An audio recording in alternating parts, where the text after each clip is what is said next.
अब भी जिसका खून न खोला, खून नहीं वो पानी है, जो देश के काम ना आए वो बेकार जवानी है। ये पंक्तियां सुनने वालों के तो रोंगटे खड़ी कर ही देती है, पर ये उन स्वतंत्रता सेनानियों की जिंदगी को दर्शाती है जिन्होंने देश के लिए अपने प्राण न्यौछावर कर दिए। A very warm good morning to respected teachers present here and my dear students. I am Major Ritu Yadav and I am posted in 16 Rapid Ordnance Unit. आज से ठीक 74 वर्ष पूर्व 15 अगस्त 1947 को हमारा देश आज़ाद हुआ था। इस आज़ादी में कई वीरों ने अपने प्राणों की आहुति दी है। भगत सिंह, जो सिर्फ 22 साल के थे जब उन्होंने अपने परिवार, नौकरी के ख्याल, दोस्तों सब कुछ छोड़कर स्वतंत्रता की लड़ाई में कूदना पड़ा। महात्मा गांधी, जिन्होंने साउथ अफ्रीका से शिक्षा प्राप्त की, उन्होंने देश के सभी हिस्सों में भाग लेने के लिए सत्याग्रह मूवमेंट और दांडी मार्च को अंजाम दिया। रानी लक्ष्मीबाई, उन्होंने अपने बेटे को अपनी पीठ पर बांधकर आखिरी सांस तक अंग्रेजों से युद्ध लड़ा। इनमें अनगिनत वीर ऐसे हैं जिनके नाम शायद हम जानते तक नहीं हैं और जिनके नाम इतिहास के पन्नों में कहीं गुम हो गए हैं। हमें आजकल हर चीज़ का श्रेय चाहिए, पर इन्होंने किसी भी श्रेय की परवाह किए बिना अपने प्राण देश के लिए न्यौछावर कर दिए। उन्हीं सब की याद में हर वर्ष लाल किले को सजाया जाता है, मार्चिंग ग्राउंड और सीढ़ियों को तैयार किया जाता है। हमारे देश के प्रधानमंत्री लाल किले पर देश का तिरंगा फहराते हैं। उनके संबोधन के बाद इन्हीं वीरों को 21 तोपों की सलामी दी जाती है। तिरंगा हर स्कूल, हर राज्य, हर ऑफिस में फहराया जाता है। भारत ही नहीं, पूरे विश्व के हर कोने में रहने वाले सभी भारतवासी इंडिपेंडेंस डे को हर्ष और उल्लास के साथ मनाते हैं। तिरंगा वो भी फहराते हैं जो भारतीय सीमाओं पर तैनात हैं।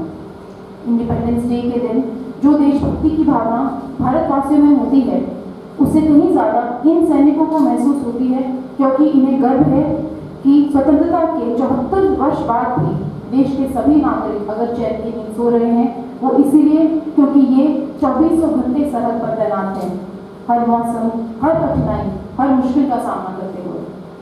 आज भी ऐसे कई सैनिक हैं जिन्होंने ऐशो आराम की जिंदगी छोड़ के आर्म फोर्सेस को ज्वाइन किया है, क्योंकि उनके लिए देश सर्वोपरि है। कई बार अपने घर वालों को बताए बिना ये ऐसे मिशंस पे चले जाते हैं जहाँ इन्हें भी नहीं पता कि ये जिंदा वापस आएंगे या तिरंगे में लिपट कर। आज़ादी की लड़ाई भले ही 15 अगस्त 1947 को खत्म हो गई थी, फिर भी आज़ादी को कायम रखने के लिए भारतीय सेना ने कई युद्ध लड़े हैं और आज भी लड़ रहे हैं। फिर चाहे वो कारगिल का युद्ध हो, इंडो चाइना वॉर हो, उरी अटैक हो या पुलवामा पे हमला हो, हर बार हमारी सेना ने साबित किया है कि जब मातृभूमि पर आंच आएगी तो दुश्मनों से समझौता और उन पर दया की कोई गुंजाइश नहीं है। ये एक छोटा सा इंट्रोडक्शन था। अब मैं मेन प्रेजेंटेशन स्टार्ट करती हूँ, जिसका मेन एम है आप जैसे यंग स्कूल स्टूडेंट्स को मोटिवेट करना इंडियन आर्मी ज्वाइन करने के लिए। ये प्रेजेंटेशन 4 भागों में कवर होगा। हिस्ट्री, भाग 2 brief description about Indian army, भाग 3 career in Indian army and charm of army life, भाग 4 सिलेक्शन प्रोसेस। आगे बढ़ने से पहले I have a short video for you, ताकि आप प्रेजेंटेशन से बोर ना हो।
ऑर्गेनाइजेशन पर बात करने से पहले उसके इतिहास को जानना आवश्यक है और भारतीय सेना का इतिहास बहुत ही गौरवशाली रहा है। भारतीय सेना का गठन 1895 में भारत सरकार द्वारा किया गया। 1947 में भारत विभाजन से पहले भारत में ब्रिटिश सरकार की प्रमुख सेना थी। आधुनिक भारतीय सेना ब्रिटिश भारतीय सेना से ही विकसित हुई है। स्वतंत्रता प्राप्ति के तुरंत बाद 1947-48 में भारतीय सेना ने भारत पाक युद्ध और हैदराबाद की स्वतंत्रता में भाग लिया। सेना ने 1961 में पुर्तगालियों से देश को आजाद कराया। 1962 में भारत चीन युद्ध में भाग लिया। भारतीय सेना ने पाकिस्तान के साथ 1965 और 1971 का युद्ध किया और उसे बुरी तरह पराजित किया। भारतीय सेना ने 1999 में कारगिल के युद्ध में भाग लिया। कारगिल युद्ध को ऑपरेशन विजय के नाम से जाना जाता है। आतंकवादियों द्वारा भारतीय संसद पे आक्रमण के बाद विरोध में सेना ने ऑपरेशन पराक्रम को अंजाम दिया। भारतीय सेना संयुक्त राष्ट्र संघ की शांति सेना यानी United Nations peace keeping force में सक्रिय साझेदारी की भूमिका निभाती है। प्रथम भारतीय पाकिस्तान युद्ध 1947-48। भारत और पाकिस्तान की आज़ादी मिलने के कुछ हफ्तों बाद ही पाकिस्तान ने कश्मीर को हथियाने की साजिश रची। उस वक्त जम्मू और कश्मीर पाक और भारत दोनों से आज़ाद एक इंडिपेंडेंट स्टेट था। पाकिस्तानी सेना ने स्थानीय जनजाति लोगों के साथ मिलकर 10 लश्कर की टीम तैयार करी और जम्मू कश्मीर पर हमला बोल दिया। जम्मू कश्मीर के महाराजा हरि सिंह ने भारत से मदद की गुहार की और JNK के इंस्ट्रूमेंट ऑफ एसेशन साइन करते ही भारतीय सरकार ने भारतीय सेना को 15 अक्टूबर 1947 को विमान सेवा द्वारा श्रीनगर में उतार दिया। राज्य भर में तीव्र युद्ध छिड़ गया और लगभग 6 महीने चले संघर्ष के बाद 22 अप्रैल 1948 को संयुक्त राष्ट्र सुरक्षा परिषद यानी UN सिक्योरिटी काउंसिल के हस्तक्षेप के बाद दोनों देशों के तत्कालीन मोर्चे को भी स्थायी बना दिया गया, जिसे अब हम LOC के नाम से जानते हैं। भारतीय चीन युद्ध 1962। इस युद्ध की शुरुआत मैकमोहन रेखा के पास भारतीय चीन गश्ती दल के बीच छोटे पैमाने पर हुए संघर्ष के साथ हुई। 12 अक्टूबर 1962 को चीन की सेना ने अरुणाचल प्रदेश में यांगला रिज पर भारतीय सेना के ठिकानों पर हमला बोल दिया। भारत और चीन दोनों ही अक्साई चिन और अरुणाचल प्रदेश पर अपना दावा पेश करते रहे और यही युद्ध का कारण बना। भारतीय सेना बहादुरी से लड़ी पर पर्याप्त हथियारों, गोला बारूद और उपकरणों की कमी के कारण उसे पराजय का सामना करना पड़ा। 21 नवंबर 1962 को चीन ने अपनी सेना को वापस बुला लिया और युद्ध विराम की घोषणा करी। भारत पाकिस्तान युद्ध 1965। ये कश्मीर को लेकर भारत पाकिस्तान के मध्य दूसरा युद्ध हुआ। पाकिस्तान के राष्ट्रपति आयुब खान ने ऑपरेशन जिब्राल्टर के तहत जम्मू कश्मीर में सेना भेजकर भारतीय सेना के विरुद्ध विद्रोह शुरू किया। जवाब में भारतीय सेना ने पश्चिम पाकिस्तान पर बड़े पैमाने पर सैन्य हमले शुरू किए। भारतीय सेना का मुख्य टारगेट लाहौर कब्जा करना था। यह लड़ाई मुख्य रूप में पंजाब, राजस्थान और कश्मीर में लड़ी गई। 17 दिन लगातार चलती लड़ाई में हजारों की जानहानि हुई और अंततः अमेरिका की राजनीतिक हस्तक्षेप के बाद यह विराम घोषित हुआ। भारत पाकिस्तान युद्ध 1971। इस युद्ध को बांग्लादेश का स्वतंत्रता संग्राम भी कहा जाता है। पाकिस्तानी सेना के पूर्वी पाकिस्तान में क्रूर दमन के परिणाम स्वरूप 1971 में भारतीय राज्यों पश्चिमी बंगाल और असम में शरणार्थियों यानी रेफ्यूजीज की भारी आमद हुई। इस नरसंहार के कारण भारत करीब 1 लाख शरणार्थी घुसाए। भारत ने बंगाली विद्रोहियों को पूर्ण समर्थन देने की घोषणा करी। युद्ध 3 दिसंबर 1971 को पाकिस्तानी हवाई हमले से शुरू हुआ। खात्मा बांग्लादेश के गठन के साथ हुआ। भारत और पाकिस्तान के बीच हुए सभी युद्धों में 1971 की हार को पाकिस्तान की सबसे बड़ी हार कहा जाता है। इस युद्ध के अंत में पूर्वी पाकिस्तान को आज़ाद घोषित कर दिया गया और बांग्लादेश के रूप में नए देश का गठन हुआ। 16 दिसंबर 1971 को पाकिस्तानी सेना ने सरेंडर कर दिया। ढाका में Pakistani lieutenant general A.K. Niazi ने भारत के लेफ्टिनेंट जनरल जगजीत सिंह अरोड़ा के समक्ष आत्मसमर्पण पत्र पर हस्ताक्षर किए। इस युद्ध में 90,000 पाकिस्तानी प्रिजनर ऑफ वॉर भी भारत की हिरासत में थे, जिन्हें रिहा कर दिया गया। भारत कारगिल युद्ध 1999 ऑपरेशन विजय। पाकिस्तानी अर्धसैनिक बलों और कश्मीरी आतंकवादियों ने नियंत्रण रेखा को पार कर भारत के कारगिल जिले की निर्जन लेकिन राजनीतिक रूप से महत्वपूर्ण हिमालय की ऊंची चोटियों पर कब्जा कर लिया। भारतीय सेना ने कारगिल, द्रास और बटालिक की ऊंची पहाड़ियों पर कब्जा जमाए दुश्मनों को बाहर निकालने के लिए ऑपरेशन विजय चलाया। इस ऑपरेशन में सेना और वायुसेना ने संयुक्त रूप से भाग लिया।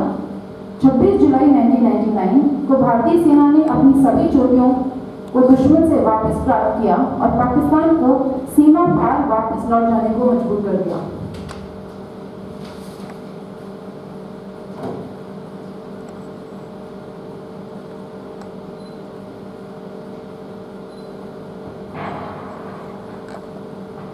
Victor Force. Use headphones for the better experience.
अब मैं आपको भारतीय सेना के बारे में संक्षेप में बताऊंगी। भारतीय सेना की प्राथमिक भूमिका भारत के राष्ट्रीय हितों की रक्षा, भारत की एकता, संप्रभुता, क्षेत्रीय अखंडता को किसी भी बाहरी खतरे के खिलाफ प्रतिरोध या युद्ध छेड़कर सुरक्षित रखना है। सेना की द्वितीय भूमिका है देश के आंतरिक खतरों और चुनौतियों के खिलाफ देश की रक्षा करना, सरकार की सहायता करना और मांगे जाने पर नागरिक अधिकारियों को सहायता प्रदान करना। भारतीय सेना की स्ट्रेंथ्स हैं discipline and respect for law, service before self, value system, humanitarian approach, military ethos, and regimental patience. भारतीय सेना विश्व की तीसरी सबसे बड़ी सेना है और फायर पावर यानी गोलाबारी की सामग्री में चौथे स्थान पर है। भारतीय सेना का विश्व के सबसे ऊंचे युद्ध क्षेत्र सियाचिन पर कब्जा है। सेना ने 4 प्रमुख युद्ध लड़े हैं 1947-48, 1962, 1965 और 1971, जिसमें सबसे नवीनतम 1999 का कारगिल वॉर है। भारतीय सेना ने वर्ल्ड वॉर II के बाद होने वाला सबसे बड़ा सैनिक आत्मसमर्पण स्वीकार किया है, जो 1971 में पाकिस्तान को युद्ध हराने के बाद करना पड़ा था। भारतीय सेना ने कभी भी किसी भी देश पर पहले आक्रमण नहीं किया है।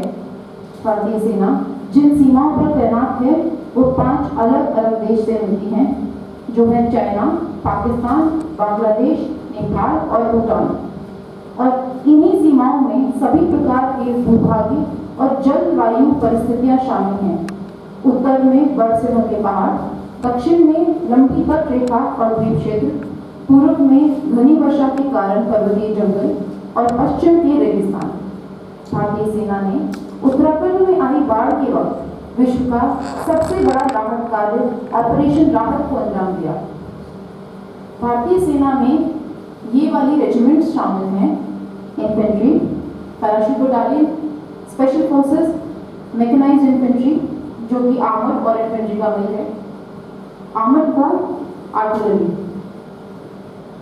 इंडियन आर्मी की ये कॉम्बैट सपोर्टिंग आर्म्स हैं: army air defence, army aviation, corps of engineers, corps of civils. और ये सर्विसेज हैं: army supply corps, army ordnance corps, corps of electrical and mechanical engineering, army medical corps, army dental corps, army postal services, army education corps, Pioneer core and intelligence core.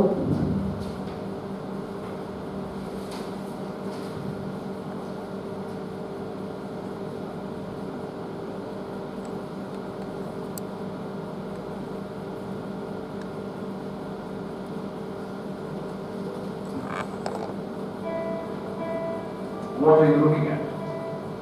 What are you dreaming of? What are you hoping for? A bigger life? A better life? Or a life worth remembering? Truth is, you can study all you want and learn nothing. You can work very, very hard and never bear the fruit of your labor. You can try and try and try and never be good enough. Or you can keep watching.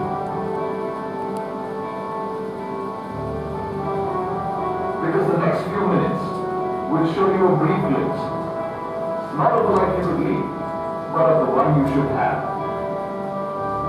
You don't spend this life doing things. You do things to earn it. This is a life where every day isn't every day. This is a career at India's most exciting workplace, the life of an officer of the Indian Army. A life less ordinary.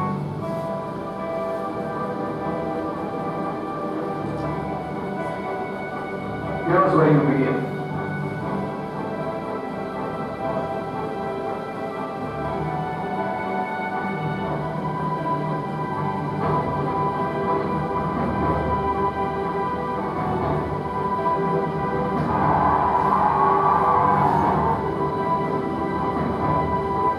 Defense Academy.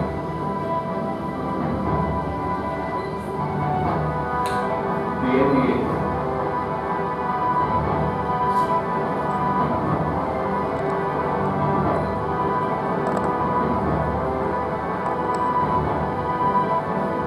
The NDA doesn't just give you a bachelor's degree. It takes young boys fresh out of school and turns them into gentlemen and scholar warriors. From wielding guns to 25-kilometer runs, to lessons in team spirit and leadership, it is India's most meaningful undergraduate program.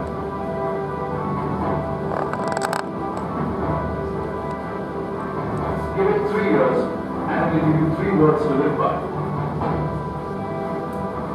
Service before self. That's a life well begun. Let's take it to the next level.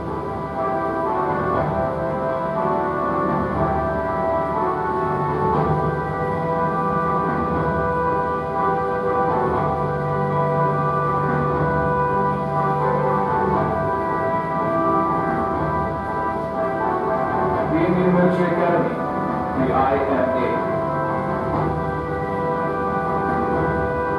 Warfare, tactics, camaraderie and brotherhood. The IMA trains you in the ways of an officer. Not only does it sharpen your combat skills, it hones your instincts and polishes your intent. The IMA teaches you to manage time, men and moments of crisis.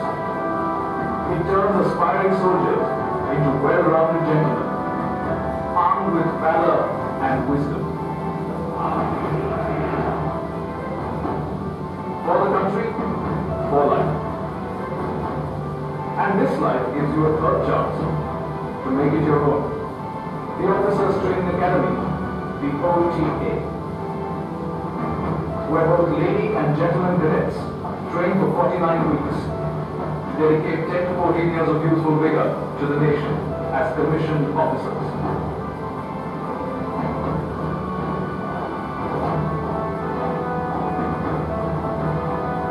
Once you complete your tenure, you can opt for a permanent commission, as many do.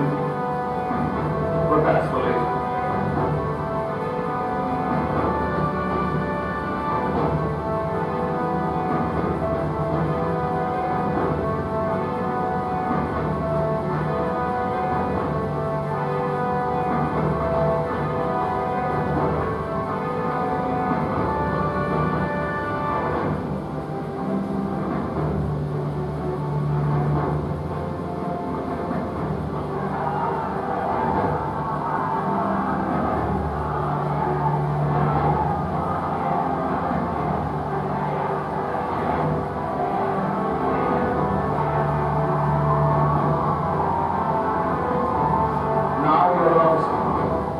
Congratulations. You earned a career at India's most exciting workplace. What next? What are you looking at? What are you dreaming of? What are you hoping for? A uniform? A gun? Or the opportunity to be everything you want to be?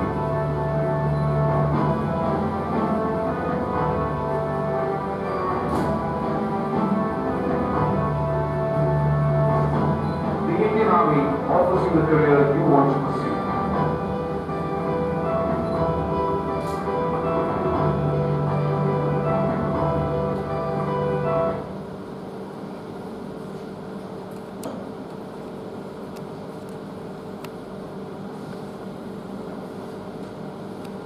अब मैं आपको army में career और जो जाम है army life की उसके बारे में ब्रीफ करूंगी। सेना में जीवन रोमांच का एक अंतहीन सिलसिला है। सेना में विभिन्न साहसिक गतिविधियों को सक्रिय रूप से चलाया जाता है, जैसे कि माउंटेनियरिंग, कार और motorcycle rallies, mountain biking, white water rafting, hot air ballooning, parasailing, paragliding, sky diving, wind surfing, microlight flying, scuba diving. वर्ष 2012 में 7 लेडी ऑफिसर्स की टीम ने माउंट एवरेस्ट के एक्सपेडिशन को खत्म करके इतिहास रचा था। They were the first women army team in the world to summit Everest. भारतीय सेना में प्रथम दिन से ही फिजिकल फिटनेस, अनुशासन और स्पोर्ट्समैन स्पिरिट पे ध्यान दिया जाता है। यही कारण है कि सेना ने देश को कई दिग्गज खिलाड़ी दिए हैं। हर खेल में, चाहे वो शूटिंग हो, रनिंग हो, जैवलिन थ्रो हो, एथलेटिक्स हो या हॉकी हो, Indian army has ensured that they are trained to be the best. और इसी कारणवश इन खिलाड़ियों ने ओलंपिक्स, कॉमनवेल्थ और एशियन गेम्स में देश का नाम रोशन किया है। यात्रा सेना व्यापक यात्रा कराने और दुनिया को देखने का अवसर प्रदान करती है। एक अधिकारी को न केवल पूरे देश और ऐसे स्थानों पर देखने का मौका मिलता है जहां कोई और नहीं जा सकता, बल्कि दुनिया के कई हिस्सों में तबादला भी हो सकता है। एक सैनिक कहाँ कहाँ जा सकता है? पूरे भारतवर्ष में कई देशों में शांति स्थापना mission, that is UN peace keeping force के लिए दुनिया की लगभग सभी देशों के दूतावास में। जीवन शैली, सेना किसी भी क्षेत्र में बेजोड़ जीवन शैली प्रदान करती है। सेना में एक जीवन सामाजिक और व्यक्तिगत जीवन जीने के लिए बुनियादी सुविधाएं उपलब्ध हैं। स्पोर्ट्स और games, wall, horse riding, swimming, archery, indoor games और सभी प्रकार के स्पोर्ट्स की सुविधाएं। सैन्य जीवन में आराम के लिए और सामाजिक फुर्सत के वक्त करने के लिए आपके पास आधुनिक उपकरणों से सुसज्जित क्लब्स होते हैं, पुस्तकालय होते हैं, बच्चों की देखभाल की सुविधाएं हैं, लेडीज क्लब्स हैं। सैन्य जीवन स्कूल और शैक्षणिक संस्थाएं, लगभग 135 आर्मी स्कूल्स हैं। आपके पास मेडिकल के लिए army college of medical sciences है दिल्ली में, इंजीनियरिंग के लिए आर्मी इंस्टीट्यूट ऑफ टेक्नोलॉजी है पुणे में, आर्मी इंस्टीट्यूट ऑफ मैनेजमेंट है कोलकाता में, लॉ के लिए आर्मी इंस्टीट्यूट ऑफ लॉ है मोहाली में, एमबीए के लिए सिम्बाइसिस है पुणे में, नर्सिंग संस्थाएं हैं, होटल मैनेजमेंट संस्थाएं हैं। सबसे बढ़िया स्वास्थ्य सुविधाएं फौज आपको उपलब्ध कराती है। बाहर आपको किसी भी मेडिकल चेकअप के लिए हजारों रुपए खर्च करने पड़ते हैं। फौज सैनिकों और उनकी फैमिलीज दोनों के लिए एमएच और फील्ड हॉस्पिटल्स में फ्री मेडिकल सेवाएं उपलब्ध कराती है। मुफ्त में यात्रा, पोस्टिंग्स आते जाते वक्त, टीवी पे आते जाते वक्त आपकी जितनी भी ट्रैवल एक्सपेंसेस हैं और आपके जो रहने सहने के एक्सपेंसेस हैं वो फौज उठाती है। उसके अलावा साल में 2 बार आपको छुट्टी जाने के लिए आपके पोस्टिंग स्टेशन से आपको वारंट मिलता है जिसपे आप फ्री ट्रैवल कर सकते हैं। सीएसडी की सुविधाएं, ये एक ऐसी सुविधा है जो हर सिविलियन पाना चाहता है। इसी कारणवश इस उच्च स्तरीय लाइफस्टाइल की वजह से फौजी बच्चों की ग्रूमिंग भी अव्वल दर्जे की होती है। यही कारण है कि फौजी बच्चों ने हर क्षेत्र में शानदार प्रदर्शन किया है, क्योंकि उनमें बचपन से ही अनुशासनबद्धता और आत्मविश्वास का विकास हो जाता है। सेना में पारिवारिक जीवन, पूरी भारतीय सेना एक बड़ा परिवार है। परिवार के आराम और सुविधा को बढ़ाने के लिए बहुत सारे उपाय किए जाते हैं। एक सैनिक स्टेशन में सर्वोत्तम इलाकों में आवास होते हैं। आज की इस प्रदूषित वातावरण में बहुत ही मुश्किल है कि कहीं पे सुंदर, स्वच्छ और सुरक्षित जगह मिलना। फौज में बच्चों के लिए विभिन्न खेल और कौशल सिखाने की सुविधाएं होती हैं। फील्ड पोस्टिंग जाते टाइम ऐसे अकोमोडेशन अवेलेबल होते हैं। सेना में जीवन स्टेटस और रुतबा, एक सेना अधिकारी को देश में एक उच्च सामाजिक और सरकारी रुतबा प्राप्त है। कमीशनिंग के दिन से ही वह प्रथम क्लास राजपत्रित अधिकारी, फर्स्ट क्लास गैजेटेड ऑफिसर होता है, जो एक आईएएस के बराबर होता है। प्रोटोकॉल में अन्य सभी केंद्रीय सेवाओं से उच्चतर होता है।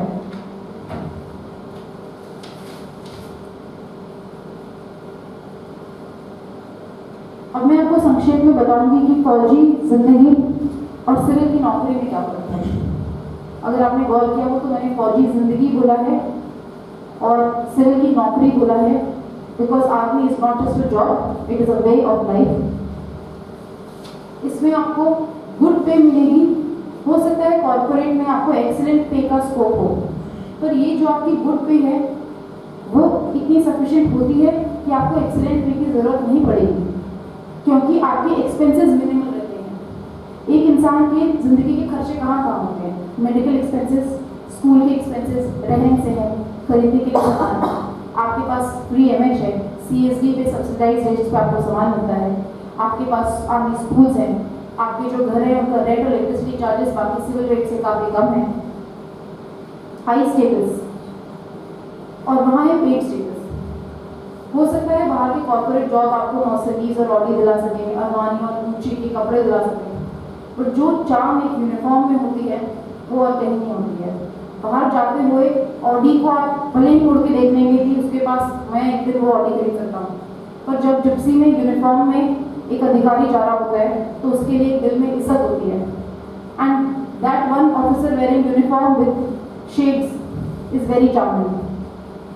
एक्टिव लाइफ, आपको सुबह पीटी कंपलसरी है, शाम को गेम्स कंपलसरी है। उसके अलावा काफ़ी स्पोर्ट्स इवेंट्स होते हैं यूनिट लेवल पे, स्टेशन लेवल पे। आपको पेट्रोलिंग भेजा जाता है, रोज़ की हज़ारों आपके पास फिजिकल एक्टिविटीज़ होती है, जो कि आज के दिनों में जहाँ पे फिजिकल फिटनेस बहुत ज़रूरी है, क्योंकि अनेक प्रकार की बीमारियाँ होने लगी हैं। जॉब सिक्योरिटी, कोविड टाइम में हम सब ने नोटिस किया है कि बाहर के जो सिविल जॉब्स हैं, भले ही वो MNCs हों, भले ही कोई खुद का बिजनेस हो, किसी का टेक्निकल फील्ड हो, सॉफ्टवेयर फील्ड हो, भले ही दुकान हो किसी की, हर इंसान ने अपना जॉब गंवाया है या जॉब में बहुत मेजर फाइनेंशियल लॉस फेस करे हैं। फौज में आपको किसी भी कलामिटी में, किसी भी कारणवश फौज आपको निकालती नहीं है, बल्कि वो आपको सपोर्ट करती है। कोविड के टाइम पे फौज ने सभी बंदों को क्वारंटीन किया है, पे एक भी दिन की नहीं काटी गई है। एनहांस्ड क्वालिफिकेशंस, फौज आपको बहुत सारे कोर्सेज करवाती है जो आपके लिए कंपलसरी हैं। ये आपके एजुकेशनल कोर्सेज भी होते हैं और ये आपके फिजिकल फिटनेस कोर्सेज भी होते हैं। एजुकेशन कोर्सेज की जो मान्यता है वो बाहर भी होल्ड करती है, तो अगर आप फौज क्विट करके या रिटायर होने के बाद बाहर जाते हैं तो वो वाली डिग्रीज भी मैटर करती हैं। बाहर अगर आपको खुद से कोर्सेज करने, आपको खुद से उसके लिए समय निकालना पड़ेगा, खुद से उसके लिए कॉलेज में एनरोल होना पड़ेगा। जॉब करते करते बाहर बीच में पढ़ाई करना बहुत मुश्किल हो जाता है। क्वालिटी ऑफ लाइफ, मैं एक चीज़ बताना चाहूँगी कि अभी जब वैक्सीनेशन स्टार्ट हुई थी तो वैक्सीन इतनी कम थी देश में कि सिर्फ जो इम्पोर्टेंट लोग थे, जो मेडिकल स्टाफ था, उन्हीं सबको वैक्सीन उपलब्ध कराई गई थी। जो बाकी बिजनेसमैन थे या बाकी जो ओनर्स थे किसी कंपनीज के, उन्होंने बिकॉज फाइनेंशियल स्टेटस इतना खराब हो गया था उनका कि उन्हें अपने वर्कर्स को निकालना पड़ा नौकरी से, उनकी वैक्सीनेशन कराना तो बहुत दूर की बात है। और फौज ने मेडिकल स्टाफ के बाद सबसे पहले अगर वैक्सीनेशन किसी को लगा है तो वो फौजियों को लगा है। क्यों? क्योंकि आप देश के लिए बहुत ज़रूरी हो जाते हैं, आपकी ज़िंदगी देश के लिए बहुत कीमती हो जाती है। आफ्टर रिटायरमेंट बेनिफिट्स, बाहर रिटायरमेंट बेनिफिट्स ऑलमोस्ट नेग्लिजिबल होते हैं। एक बार आपकी रिटायरमेंट हो गई है, नोबडी इज बॉदर्ड आप कहाँ जा रहे हैं, कैसे रह रहे हैं। फौज आपका बीमा करा के देती है, फौज आपको पेंशन देती है, फौज से निकलने के बाद भी आपको CSD की सुविधाएं उपलब्ध होती हैं, फौज से निकलने के बाद भी आपको फ्री मेडिकल फैसिलिटीज उपलब्ध होती हैं आपकी और आपकी बीवी के लिए। और कोई ऐसी जॉब नहीं है जहाँ पे 22-23 साल की उम्र में आप 200 मैन कमांड करते हैं। आपके एक आदेश पर वो अपनी जान न्यौछावर करने के लिए हाजिर हो जाते हैं। क्यों? ना आप उनको एक्स्ट्रा बोनस दे रहे हैं अच्छे काम के लिए, ना आप उनकी तनख्वाह काट पा रहे हैं बुरे काम के लिए, पर ऐसा क्यों कि वो आपकी बात सुनते हैं और आप इतनी छोटी सी उम्र में उनको कमांड कर रहे हैं। ये सिर्फ प्योर लीडरशिप होती है, और जो लीडरशिप क्वालिटीज फौज आपको सिखा सकती है वो बाहर आपको 40-50 की उम्र तक नहीं डेवलप कर सकते।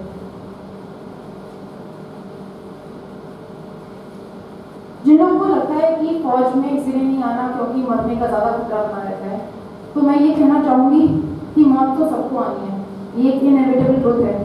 मरते तो लोग बीमारियों से भी हैं, एक्सीडेंट से भी हैं, ओल्ड एज से भी हैं, मरना तो है।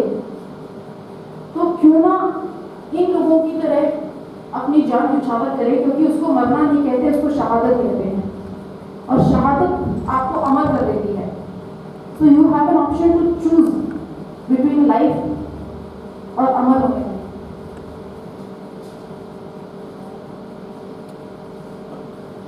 ये आपका सिलेक्शन प्रोसेस है, उससे पहले एक शॉर्ट वीडियो।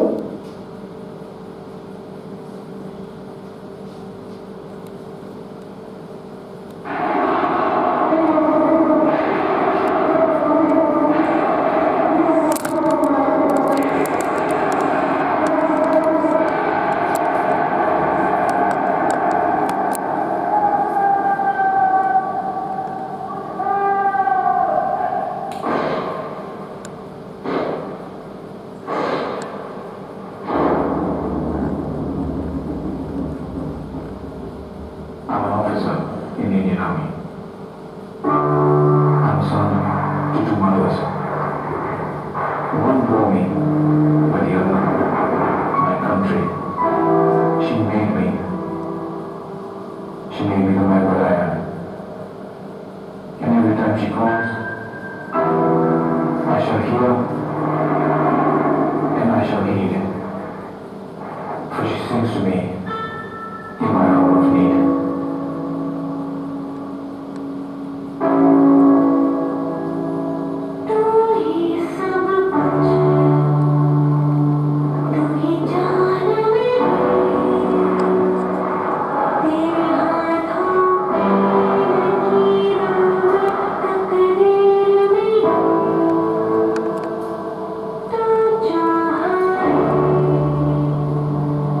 Hey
अभी मैं आपको बताऊंगी क्या क्या आपकी एजुकेशन क्वालिफिकेशन है, क्या क्या आपके पास स्कोप है इंडियन आर्मी ज्वाइन करने के लिए। आप 12th के बाद ज्वाइन कर सकते हैं, ग्रेजुएट के बाद ज्वाइन कर सकते हैं। उसमें आपके पास दो ऑप्शन होते हैं, परमानेंट कमीशन जो आपको IMA के थ्रू मिलता है और शॉर्ट सर्विस कमीशन जो आपको OTA के बाद मिलता है। Women entry, women are only allowed in OTA। NDA IMA में लड़कियां नहीं हैं अभी फिलहाल, वो OTA जाते हैं, वहाँ से उनका शॉर्ट सर्विस कमीशन होता है और उसके बाद 14 ईयर्स के बाद अभी परमानेंट कमीशन का बोर्ड होता है, after which you can get permanent commission. और टेक्निकल एंट्री ये उन लोगों के लिए है जिन लोगों ने इंजीनियरिंग करी है। NDA के लिए 16.5 साल से 19.5 साल तक आप एग्जाम दे सकते हैं। इसके लिए आपको 12th पास करा होना चाहिए। उसके लिए आप लोगों को मैथ्स होना जरूरी है आपके 12th में। IMA डायरेक्ट एंट्री ये 19 to 24 ईयर्स तक आप जा सकते हैं। इसके लिए आपको ग्रेजुएशन करनी है। आप इंजीनियर में तो भी जा सकते हैं और तो इंजीनियर्स के लिए और भी अलग ऑप्शन है, बट आपने कहीं से भी ग्रेजुएशन किसी भी स्ट्रीम में अगर कर रखी है आप IMA ज्वाइन कर सकते हैं। वहाँ आपकी 1.5 साल की ट्रेनिंग होती है। NDA 4 साल ट्रेनिंग है, 3 साल NDA, 1 साल IMA। 10+2 TES एंट्री ये 16.5 से 19.5 साल वाले बच्चों के लिए है जिन्होंने फिजिक्स केमिस्ट्री मैथ में 70% मार्क्स आए हैं जिनके 12th में। ये लोग OTA गया जाते हैं पहले 12th के बाद। उसके बाद इनकी 4 साल के लिए इनकी ट्रेनिंग कराई जाती है इंजीनियरिंग की। इनको इंजीनियरिंग की पढ़ाई कराई जाती है 3 साल के बाद। 1 साल OTA, 3 साल CTW में इन लोगों के, उसके बाद इनको कमीशन करके अफसर बना दिया जाता है। उसके बाद ये 1 साल फिर से CTW जाते हैं और अपनी इंजीनियरिंग की डिग्री प्राप्त करते हैं। यूनिवर्सिटी एंट्री स्कीम ये भी टेक्निकल एंट्रीज जिन लोगों ने इंजीनियरिंग करी है उन लोगों के लिए होता है। आप फाइनल ईयर या प्री फाइनल ईयर के अंदर आपकी यूनिवर्सिटी में आर्मी जाती है, वहाँ SSB कंडक्ट करती है। वहाँ अगर आप सिलेक्ट हो जाते हैं तो जैसे आपका इंजीनियरिंग खत्म होता है उसके बाद वो आपको IMA लेके आते हैं 1 साल ट्रेनिंग के लिए। PGC एंट्री है, इसके लिए भी इंजीनियर ग्रेजुएट्स होते हैं। इसकी एज लिमिट काफ़ी ज़्यादा है, 27 ईयर्स तक आप जा सकते हैं। इसमें आप इंजीनियरिंग करके जाते हैं, IMA में आपकी 1 साल ट्रेनिंग होती है। तो अगर आपको अभी 12th के बाद if you are applying for NDA, कोई है जिसको इंटरेस्ट है NDA में, किसी ने एग्जाम वगैरह दिया है? नोबडी? सारे बच्चे आए नहीं ना? अगर आपको if you want to join, अगर आप 12th के बाद NDA देते हैं, अगर आप किसी भी रीजन से उसको क्लियर नहीं कर पाते हैं तो उसके बाद आपको ग्रेजुएशन के बाद भी ऑप्शन है, इंजीनियरिंग करते टाइम भी ऑप्शन है, इंजीनियरिंग करने के बाद भी ऑप्शन है। शॉर्ट सर्विस कमीशन जो है मेल ऑफिसर्स के लिए, वो उसमें एक नॉन टेक एंट्री है, जैग एंट्री है। जैग मतलब लॉ करके जब आप जाते हैं तो लॉयर्स के लिए जैग एंट्री होती है। ये 49 वीक्स का होता है OTA चेन्नई में। टेक्निकल एंट्रीज अलग से जाती है, वो उनका पास आउट होने के बाद, कमीशनिंग के बाद एंटीडेट सीनियरिटी मिलती है 1 साल की। मतलब वो 1 साल में लेफ्टिनेंट से कैप्टन बाकी लोगों से जल्दी बन जाते हैं।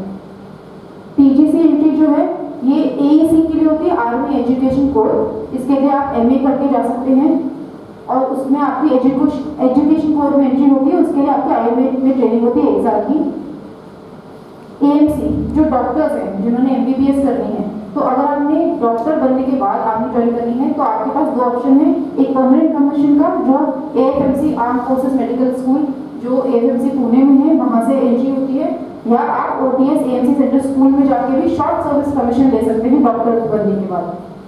NCC की स्पेशल एंट्री स्कीम होती है, उसके लिए आपको CDS का रिटन एग्जाम नहीं देना होता है। उसके लिए आप डायरेक्टली SSB देते हैं। आपकी NCC की जो आपकी सर्टिफिकेट है उसके बेसिस पे आपको सिर्फ डायरेक्टली SSB देना होता है। Options for women to join army, आप वुमेन के पास शॉर्ट सर्विस कमीशन का ऑप्शन होता है कमीशनिंग के टाइम पे, PC बाद में अभी मिलना शुरू हो गया है। उसके लिए आपके पास भी सेम है, नॉन टेक्निकल एंट्री मतलब नॉर्मल ग्रेजुएशन जब आप करते हैं उसके बाद या लॉयर बनने के बाद। दूसरा अगर आप इंजीनियर हैं तो आपकी टेक्निकल एंट्री होती है। MA करने के बाद एजुकेशन कोर की एंट्री आती है, पर इसकी वैकेंसी हर साल नहीं आती है। जब वैकेंसी की जरूरत होती है तभी ये लोग एजुकेशन कोर में भर्ती कराते हैं। डॉक्टर्स के लिए AMC का ऑप्शन है, शॉर्ट सर्विस कमीशन, और AFMC पुणे से परमानेंट कमीशन, और NCC में गर्ल्स ने भी जिनके पास सर्टिफिकेट है वो डायरेक्टली SSB के लिए जा सकते हैं। ये एट्रीब्यूट्स हैं जो आपको क्वालिफाई करने होते हैं to join army for girls.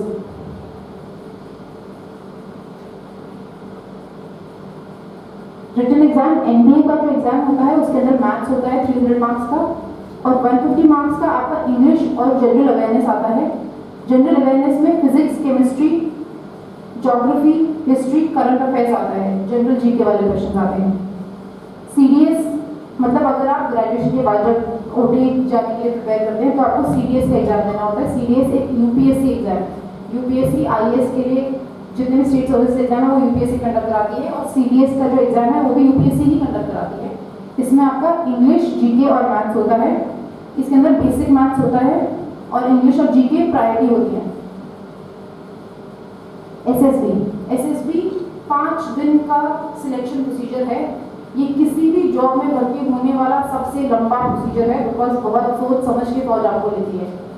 जब आप लोगों का रिटन एग्जाम क्लियर हो जाता है उसके बाद आपकी एसएसबी करी जाती है। एसएसबी सबकी सेम है, एनडीए वालों की भी सेम है, आईएमए वालों की भी सेम है, लीड ऑफिसर्स की भी सेम है, जनरल ऑफिसर्स की भी सेम है, ओटीओ की भी सेम है, प्रोसीजर सेम है सबका।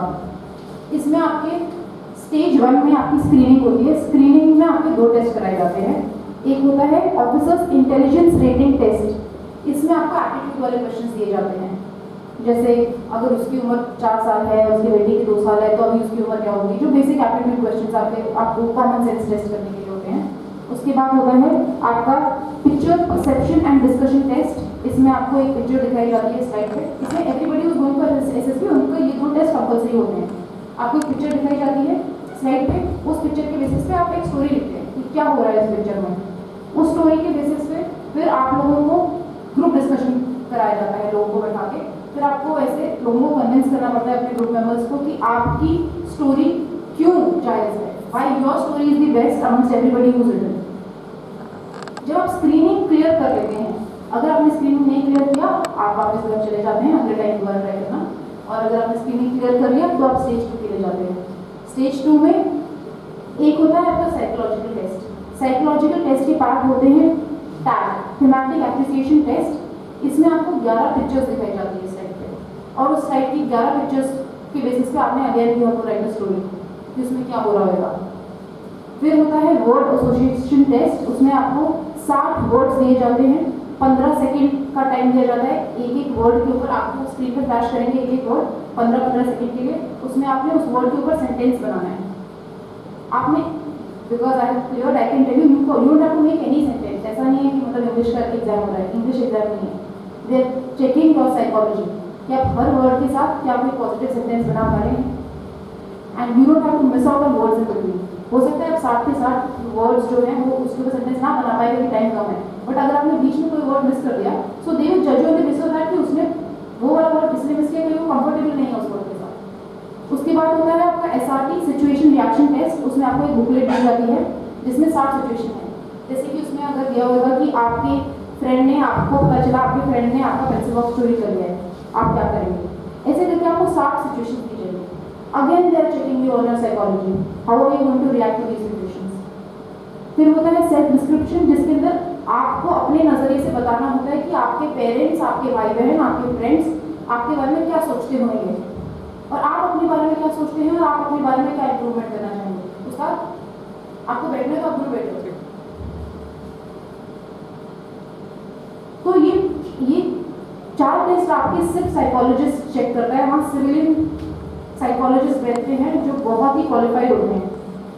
ये आपके लिए 4 टेस्ट इसलिए कंसिडर करे जा रहे हैं क्योंकि अगर एक टेस्ट में आपके बारे में नहीं समझ पाए हो, एक टेस्ट में आपने आधा पॉजिटिव लिखा है आधा नेगेटिव लिखा है, वो समझ नहीं पा रहे एक्चुअली आप किस तरह से सोचते हैं, तो इसलिए वो 4 टेस्ट कंडक्ट करते हैं सिर्फ और सिर्फ आपकी साइकोलॉजी जानने के लिए।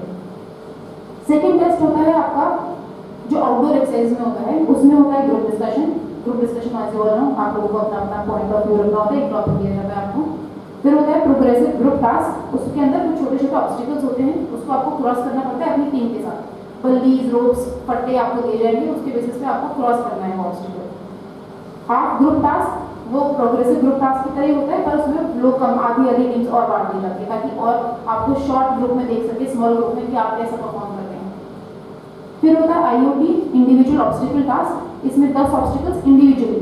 ये ऑफिसर का जो SSB का जो टेस्ट है उसमें सिर्फ एक यही चीज़ है जो आपकी फिजिकल टेस्ट करती है। इसमें आपको बेसिकली किसी ऑब्स्टिकल क्रॉस करना है, भागना है, किसी के ऊपर से कूदना है, किसी को रस्सी से टांग के आपने क्रॉस करना है। सिर्फ यही एक टेस्ट है जो आपकी फिजिकल स्ट्रेंथ चेक कर रहा है, बाकी हर चीज़ सिर्फ आपकी मेंटल स्ट्रेंथ चेक कर रही है, क्योंकि फिजिकल ट्रेनिंग तो आपकी वो वैसे ही करा रही है। इसके बाद है आपका कमांड टास्क। उसके अंदर कमांड टास्क में आपको कमांडर बना दिया जाता है अपने ग्रुप का, और आपको बोला जाता है कि आपको अपनी टीम को गाइड करना है कि अभी ऑब्स्टिकल कैसे क्रॉस करेंगे।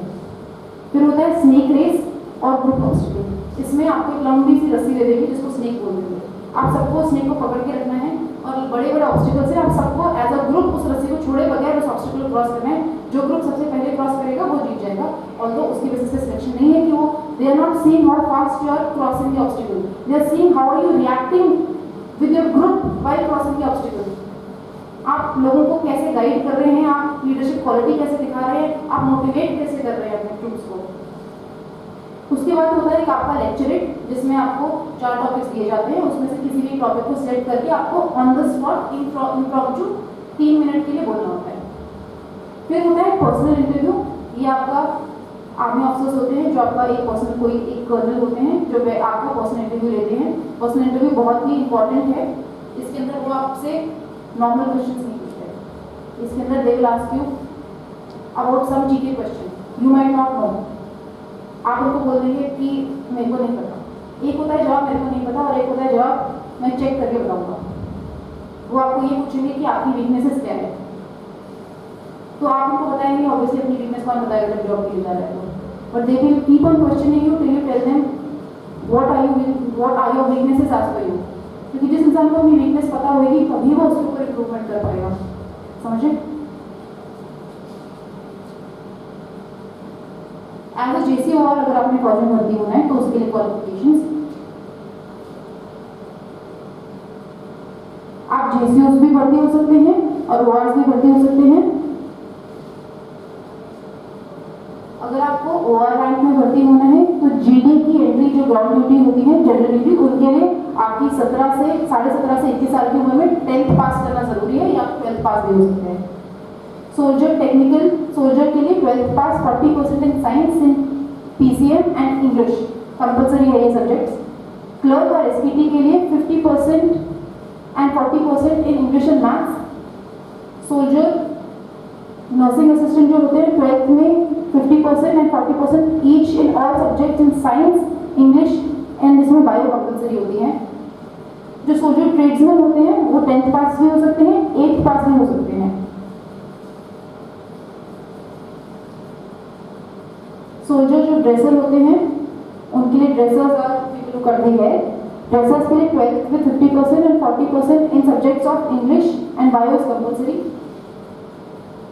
फिर आपके पास हवलदार SAC जो होते हैं उसको BA BSc कंपलसरी होता है, या तो फिर 12th पास क्या होना चाहिए मैथ और साइंस में। रिलीजियस टीचर्स होते हैं जो हमारे यूनिट में पंडित जी होते हैं, वो डायरेक्टली JCOs भर्ती हो जाते हैं। उसके लिए आपको जो भी आपकी रिलीजियस टीचिंग है, जैसे संस्कृत ऑनर्स करी होगी आपने, बट इसके लिए ये है कि आपकी कास्ट पंडित वाली होना कंपलसरी है। केटरिंग JCOs होते हैं जो ASC में भर्ती होते हैं। ASC में आप लोग जो केटरिंग होता है बेसिकली जो जैसे आप किसी ट्रेनिंग अकेडमी में जाते हैं, किसी इंस्ट्रक्शनल अकेडमी में जाते हैं, वहाँ पे मैसेज चलते हैं, ऑफिसर मेस चलते हैं, मतलब मेस चलते हैं, उसमें खाने का अरेंजमेंट कराने के लिए JCOs होते हैं। उनका कुकरी में 1 ईयर का ड्यूरेशन का डिप्लोमा होना जरूरी है। एजुकेशन हवलदार के लिए आपको BA BSc या B.Ed होना जरूरी है।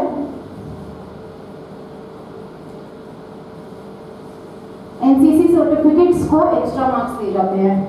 As you can see, NCC alpha certificate GD soldier को 5 मार्क्स मिलेंगे, क्लर्क SKT को 5 मार्क्स मिलेंगे, ट्रेड्समैन को 5 मार्क्स मिलेंगे and you can see it on the paper.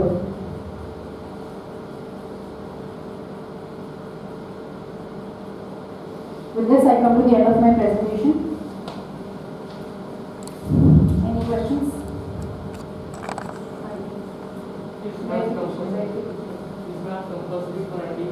Maths is compulsory for NDA. OTA के लिए NDA के लिए मैथ्स आपको PCM होना जरूरी है। Not only मैथ्स, मतलब आपको PCM होना जरूरी है। Anything else?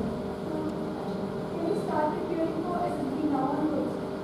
When I told you about what all are the tests which are conducted in SSB, अगर आप notice करेंगे, it is just your mind that they want to check. It is your thought process that they want to check. so that you can start your thought process, you can start training your mind to be positive from now onwards.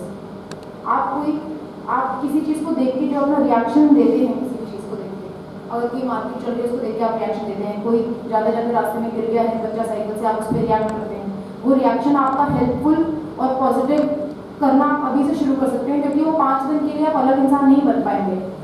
तो वो आपको वो जो qualities है वो अपने अंदर अभी से करना शुरू करना है। और ऑल्दो फिजिकल बहुत ज़्यादा टेस्ट नहीं होता है फॉर ऑफिसर्स, बट अगर आप OR एंट्रीज के लिए जा रहे हैं तो फिजिकल बहुत ज़्यादा कंपलसरी है, उसके लिए आपको अभी से ट्रेनिंग करना बहुत ज़रूरी है। आप 12th में जब से हैं तब से आप अपने फिजिकल फिटनेस पे ध्यान देना शुरू कर दीजिए। ओवरवेट, अगर आप ऑफिसर्स में भी अगर आपका मेडिकल जब होएगा, अगर आप उसमें ओवरवेट हैं या अगर आपको कोई बहुत सीरियस बीमारी है तो आपको मेडिकली के लिए टेम्प्रेरी कैटेगरी कर दिया जाएगा, you will be asked to lose weight. अगर आप नहीं कर पाए तो आपका सिलेक्शन नहीं हो पाएगा। रिकॉर्डिंग बंद।